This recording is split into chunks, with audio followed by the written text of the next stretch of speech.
Hi friends, எல்லாருக்கும் வணக்கம். மற்றும் ஒரு வீடியோவில் உங்கள் எல்லாரையும் சந்திக்கிறதுல மிக்க மகிழ்ச்சி. நம்ம இன்றைக்கான இந்த பதிவில் எப்படி ரிஜெக்ஷனை ஹேண்டில் பண்ணுறது அப்படின்றத பற்றி தான் பார்க்க போகிறோம். சிங்கப்பூரில் நீங்கள் ஒரு வேலைக்கு முயற்சி பண்ணுறீங்க. எஸ் பாஸாக இருக்கட்டும், இல்லை எம்ப்ளாய்மெண்ட் பாஸாக இருக்கட்டும். அது நீங்கள் டேரெக்டாக எம்ப்ளாயர் மூலிமா பண்ணுறீங்க, இல்லை ஏஜென்சி மூலிமா நீங்கள் பண்ணுறீங்க அப்படின்னாலும், ஸோ ஒரு வேலைக்கு நீங்கள் பண்ணும்போது ரிஜெக்ட் ஆகிடுச்சு உங்கள் டாக்குமெண்ட் அப்படின்னு சொன்னாங்கன்னா நீங்கள் எப்படி அதை ஹேண்டில் பண்ணலாம், என்ன மாதிரியான ப்ரொசீஜர் அப்படின்றத தான் நம்ம இந்த வீடியோவில் பார்க்க போகிறோம். ஸோ ஸ்கிப் பண்ணாமல் பாருங்கள். ஓகே, ஸோ முதல்ல நீங்கள் ஒரு வேலைக்கு நீங்கள் அப்ரோச் பண்ணுறீங்க. டேரெக்டாக நீங்களே வாக்கின் பண்ணி எடுக்கிறீங்க விசிட் விசாவில், இல்லை ஏஜென்ட் மூலிமா அப்ளை பண்ணுறீங்க.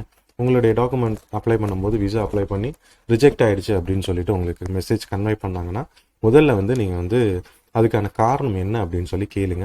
உங்களுக்கு ஒரு டாக்குமெண்ட், ஒரு விசா ரிஜெக்ட் ஆகிடுச்சு, எஸ் பாஸ், எம்ப்ளாய்மெண்ட் பாஸ்னா மினிஸ்ட்ரி ஆஃப் மேன் பவர்லேருந்து உங்களுக்கு அதுக்கான ரீசனுமே ஆன்லைனில் கொடுத்துருவாங்க. சரிங்களா?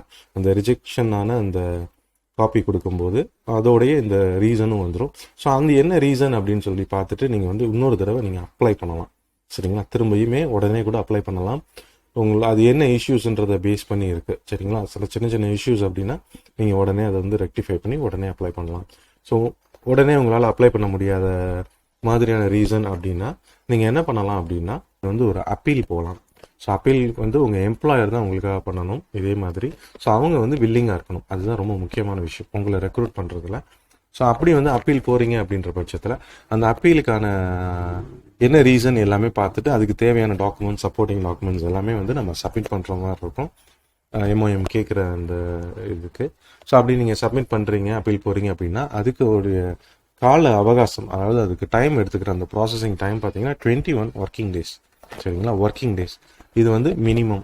ஸோ இதுக்கு மேலேயும் ஆகலாம். நார்மலாக ப்ராக்டிக்கலில் பார்த்தீங்க அப்படின்னா 21 நாளில் வர்றது இல்லை. இப்போலாம் உங்களுக்கு பொதுவாகவே நீங்கள் ஒரு கேஸ் ரிஜெக்ட் ஆகிடுச்சு அப்பீல் போனாங்கன்னா 2 மாதம் ஆகுன்னுவாங்க, 3 மாதம் ஆகுதுன்றாங்க. அதுக்கான காரணம் என்ன அப்படின்னா அப்பீல் பண்ணுறாங்க. ஸோ அப்பீல் பண்ணதுக்கப்புறம் அதுலேயும் சில கிளாரிஃபிகேஷன்ஸ் இருக்குது அப்படின்ற பட்சத்தில் மெயில் பண்ணி சப்போர்ட்டிங் டாக்குமெண்ட்ஸ் கேட்பாங்க. அது அதாவது எம்ப்ளாயி சைடு தான், அதாவது நீங்கள் வேலை தேடுறீங்க அப்படின்றப்ப உங்களுடைய சைட் டாக்குமெண்ட்ஸாகவும் கூட இருக்கலாம், இல்லை கம்பெனி சைட் டாக்குமெண்ட்ஸாக கூட இருக்கலாம்.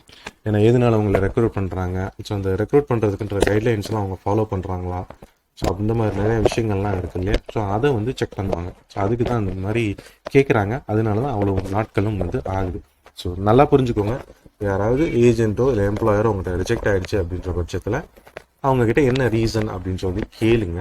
ஸோ அந்த ரீசன் நீங்கள் கேட்டு வச்சுக்கிறது மூலிமா அந்த எம்ப்ளாயர் ப்ரொசீட் பண்ணலைனாலும் நீங்கள் அடுத்த தடவை வேறு ஒருத்தவங்க மூலிமா, ஏஜென்ட் மூலிமா அப்ளை பண்ணும்போது உங்களுக்கு அது உபயோகமாக இருக்கும். முடிந்தால் ஒரு காப்பி வாங்கி வச்சுக்கோங்க, அந்த ரிஜெக்ட் ஆன அந்த காப்பியை.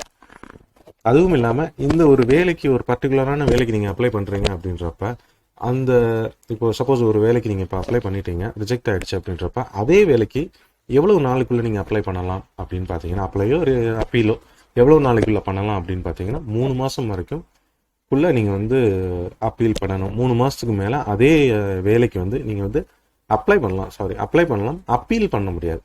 சரிங்களா? அப்பீலாக போக முடியாது. ஸோ இதுதான் இதில் உள்ள ஒரு நார்மல் ப்ரொசீஜர். ஸோ உங்களுக்கு இது யூஸ்ஃபுல்லாக இருக்கும்னு நினைக்கிறேன். மற்றும் ஒரு வீடியோவில் இதே மாதிரி பயனுள்ள தகவலை பார்ப்போம். Thank you friends.